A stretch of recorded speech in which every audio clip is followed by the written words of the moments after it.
uplift us. So she has powers mostly essentially that are now being abused. And what it is that those who wish to control us, the entire society, know full well that the one they attack and make sure that they have under control is what I call the primary authority. The primary authority in the family is the masculine principle, which essentially is the last and final decision in that. Today, that's, oh my God, how could you say that? Well, that's because 75 to 85% of our families now are run by women. So being forced into a situation that is based in survival, because that's not a family. A single mother raising 3 and 4 children, sometimes who have 2 or 3 fathers, that is not a family. That's a survival unit. Big difference between a family and a survival unit. And we are being made to see the strength and the fortitude of our sisters unduly being used to be and to adapt to an artificial and destructive situation where she has to lead a family without a man. So now we've become formularized, and we've become satisfied with that kind of conditioning, so that now we just take it as a matter of fact, well, women are strong enough, they can take care of themselves, be independent, they can run a family, be damned with them. No, they're not. And it is because we as men have failed to reconquer our space as being the original authority, which means we have to shed blood, which means we have to go at the enemy and take back our women from the clutches of their psycho-spiritual lockdown, so that they don't have to act like me anymore. I can act like me if I now have the position in society that I deserve and is supposed to be what I am the one to control. But I don't have that control anymore. They defeated me, and I am defeated, and therefore the prize goes to them, which is the greatest prize in our lexicon, our woman. So they know exactly how to cripple our men. They take our women, elevate them to our status, and then undermine us by not allowing us to have the opportunities to be the men in our society. So what do? We go and we create another society. They call it a gang. They call it, criminal enterprises. But we have to use our genius to create what we normally would do, and that is a society. And what is a gang except a society? They have rules, they have regulations, they have rites of passage, and they have an enterprise, they have an economic base, although it's a pathological one. So we as men have not yet figured out how to recapture the space and the environment so that our women can become and be women again, and to raise our family the way we want them to be raised. So we could be complaining about all this crap that's going on with the black community. We ain't got this, we ain't got that. We ain't got the men and the army to take back what is ours. And that is the most precious thing that we have in our existence, and that is our queen. Well understood. Well understood. I know the way he puts it, I can't even come behind and say nothing. I'm like, I'm listening. I was just so beautifully, just so eloquent. Say it. Thank you, brother. Thank you. You have any further? You had another further? You had anything further, brother? No. If I have anything, I'll just tune back in. All right, okay. All right. Hey, I'm going to bring back in, we had a sister drop off. I'm going to skip down and bring this sister back in. It's a sister that dropped off earlier who asked a question about the extraterrestrials. It's a sister Jodeci. I'm going to bring her back in real quick. Sister Jodeci, did you want to continue your comment? Dr. Valentine? Okay, go ahead. Actually, he answered the first one very well. I had another one. I want to know, in order for us to reach a higher vibration, will we need to just kind of like start thinking more clearly, eating healthier, in order to reach the spirit realm, so to speak? Oh, yes. The body is the mechanism through which the spark of life that we represent, the spark of intelligence that we represent, actually manifests its own reality through. So the more healthy and the more balanced. Wait, but let me mute her, because you're getting a lot of feedback, Sister Jodeci. Go ahead, Dr. Valentine. Thank you. The more pure And the more healthy our cellular structure is, which the cells, again, are made up of atoms, the atoms of molecules, the molecules themselves are made up of the dominant substance of what the cell is, the nucleus. These are intelligences, and if you do not create the proper environment for them to operate, then how could you have a higher spiritual experience? Because the physical experience and the spiritual experience are actually come together as a nexus towards that operational communication with you and your creator. So how could you have a poor receiver and a poor transmitter and hope to have a healthy relationship with your creator? Now, listening to what you just said, now I do a lot of fasting. Matter of fact, I just completed a 21-day water fast. That's I do a lot of fasting. That's the longest I've been able to go. I have a goal of finally doing a 40-day water fast because it is my contention that until you purify the body, you can't have an optimal spiritual experience. Is that kind of what you're saying, what you just got through saying? Indeed, because you have become the antenna, and the less encumbrance that you have of waste matter that the body exhausts itself in doing its best to relieve itself of it, because a lot of our energy and attention and a lot of the sleep that we need is based on processing and recuperating the strength that our body exhausts itself with the filth that we put into our system.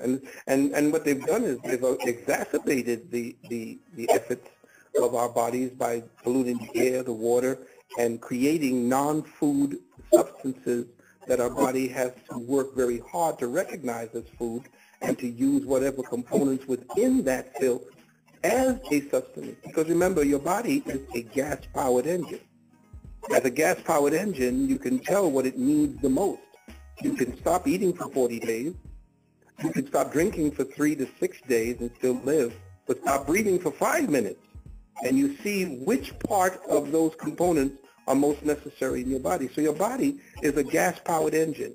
If the food you eat does not condense and become part of the gaseous medium in your system that feeds the cells, because the cells don't eat. That's a myth. Cells don't eat. And any pictures you see where the cell is doing phagocytosis, which is what they see, the cell invaginating itself so that it can enclose a substance, that is a cell created specifically for taking those kinds of materials out of the system. So your cells, the normal cells, actually function on gas, which is oxygen, hydrogen, nitrogen, helium. That's what your body functions on primarily first.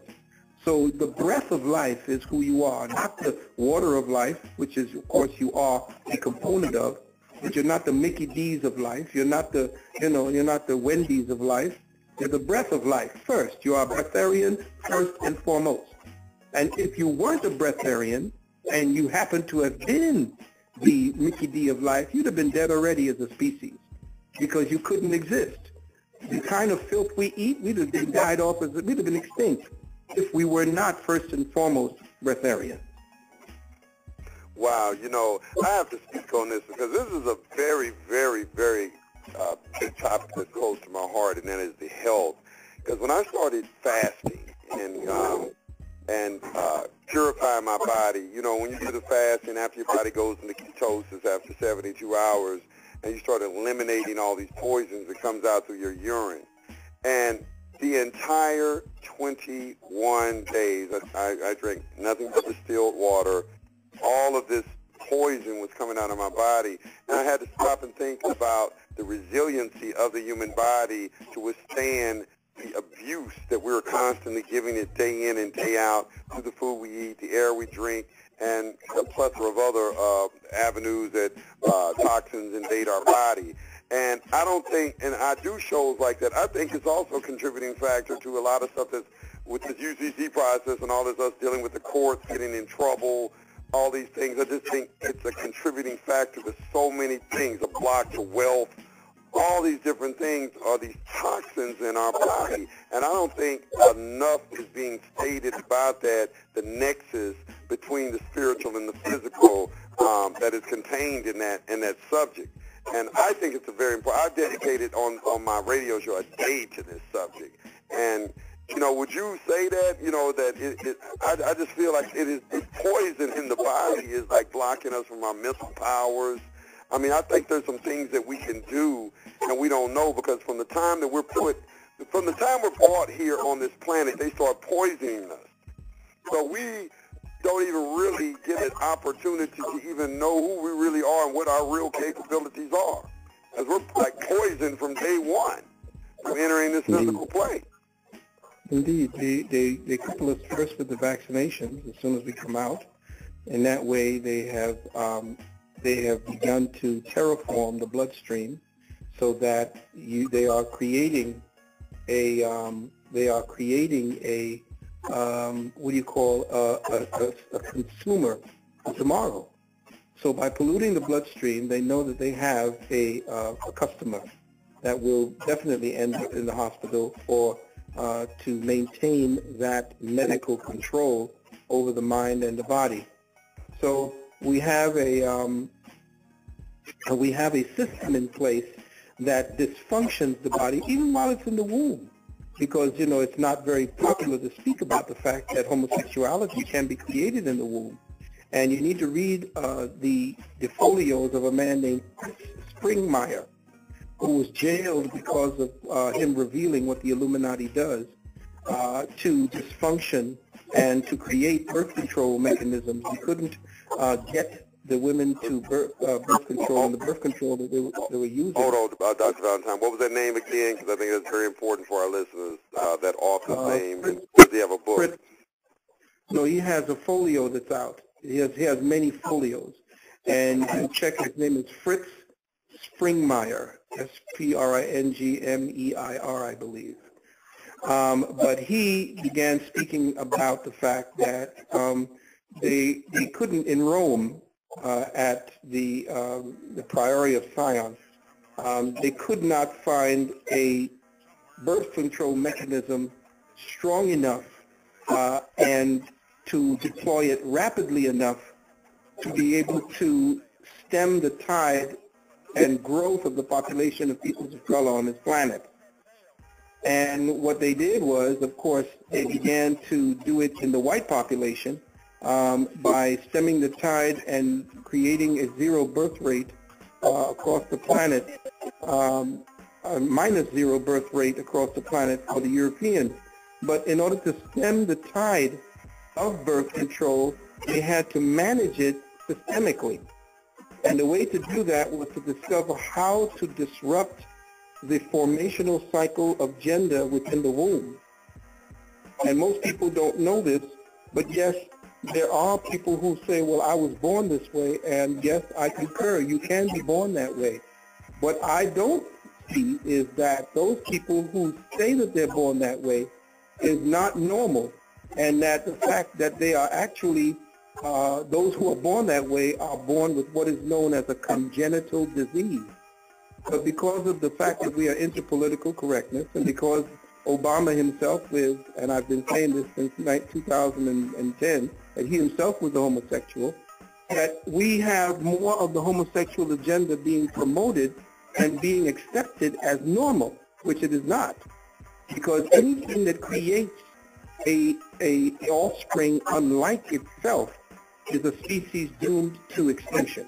So for instance, if birds or say buffalo or any kind of bears began creating bears that wanted to have sex, male bears that wanted to have sex only with male bears, what is the chances for that bear population to proceed and to go forward? So there was a plan put in place in Rome that the best thing to do is to promote homosexuality and take it out of the realm of being an oddity and being out of abnormal, as well as them now taking pedophilia or child sex out of the realm of being a mental disorder and putting it into a sexual preference. Now, they've decommissioned it as a crime, and now it's a sexual preference. They've been continuously desensitizing us towards more and more adverse and perversity so that we now